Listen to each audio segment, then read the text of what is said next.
Hello बच्चों, let's look at the question. So the question says through a point A on x-axis a straight line is drawn parallel to y-axis so that as to meet the pair of straight lines ax square plus 2hxy plus by square equal to 0 at B and C if AB equals to BC.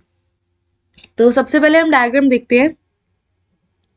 हमारे पास suppose ये graph है और suppose ये दो lines हैं, right. That is ये वाली line जो गिवन है हमारे पास. सपोज ये दो लाइंस का पेयर है हमारे पास. So let this point B हमारे पास है, मान लेते हैं x1 y1. सबसे पहले देखते हैं क्या था. उन्होंने कहा था कि एक ए पॉइंट है, ए पॉइंट से हमारे पास एक लाइन निकल रही है एक्स एक्सिस के ए पॉइंट से. अगर ये एक्स एक्सिस के ऊपर है ए पॉइंट, सपोज दिस पॉइंट भी x1 एंड 0, राइट. इसमें से हमारे पास एक स्ट्रेट लाइन निकल रही है. लेट थोड़ा सा पॉइंट आगे कर लेते हैं.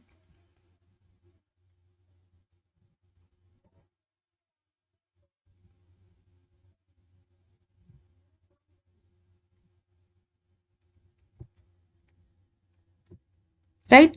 तो ये जो स्ट्रेट लाइन निकल रही है उन्होंने कहा था एक्स में से निकलेगी और वाई एक्सिस के पैरेलल है, यही आ रही है. और हमें गिवन है कि ये जो ए हमारे पास यहाँ पर बी और सी पे कट कर रहे हैं, तो ये ए बी पॉइंट वो बी सी के इक्वल है, राइट. तो सो ये यहाँ पर ये जो पॉइंट है ये हमें मिड पॉइंट आएगा ए और सी का.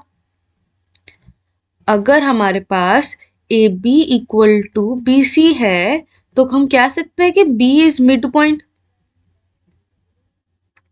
राइट.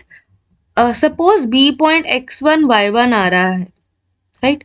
तो ये हमारे पास x1 ही रहेगा बिकॉज हमारे पास ये सारे AC लाइन पे एग्जिस्ट कर रहे हैं, सारी x1 में ही एग्जिस्ट कर रहे हैं. सो दैट इज वाई ये x1 पॉइंट ही आएगा. तो हमारे पास जो C होगा ये हो जाएगा x1 2 y1.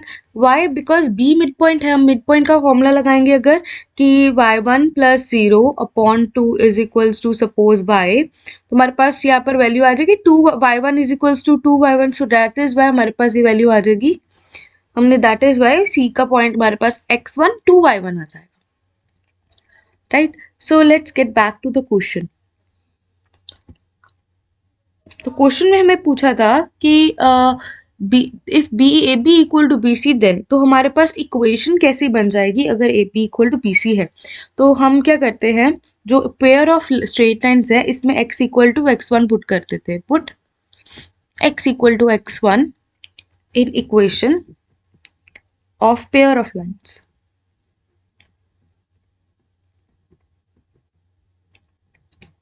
राइट. अब जहां यहाँ पर आ जाएगा B Y square plus 2h(x1y) plus a(x1 square equals to 0. अब एक y1 इसमें से, अभी इसी में से हम y1 और y2 की वैल्यू निकाल लेते हैं. पहले y1 की, अगर इसमें अब y1 की वैल्यू आ जाएगी 3y1 is equals to -2h(x1 upon b और 2y1 square equals to ax1 square upon b, right.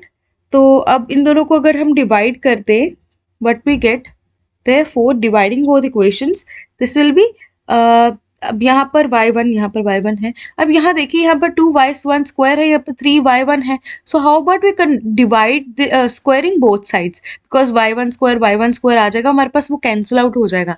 As you can see in this options we don't have x1 और y1 एट ऑल. सो हमें x1 और y1 खत्म करना है.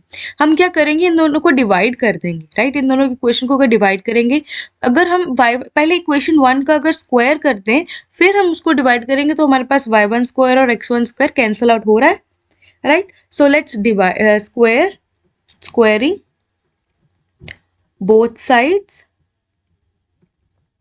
of equation 1 and then dividing with equation 2,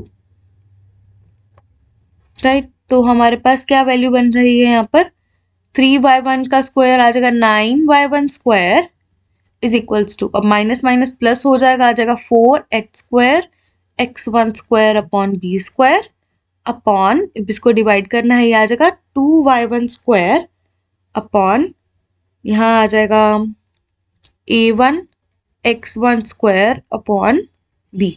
तो यहाँ पर as we predicted यहाँ पर Y one square cancel out हो रहा है, यहाँ पर बी अकेला है, बी स्क्वायर नहीं है।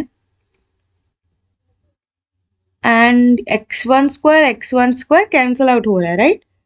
सो यहाँ पर आ जाएगा this implies 9/2 is equals to 4h square. अब ये बी और बी, एक बी भी कैंसिल आउट होगा, अपॉन ए बी आ जाएगा बिकॉज ये ऊपर जाएगा ए, तो ए बी आ गया। अब क्रॉस मल्टीप्लाई करते हैं, this implies 9ab is equals to 2 4 8h square आ जाएगा, राइट। अब this is the condition for the given equation. So according to this value हमारे पास आंसर क्या आ जाएगा, 8h square equals to 9ab, right. Second, so therefore second option is the correct answer. I hope you understand it well. Best of luck.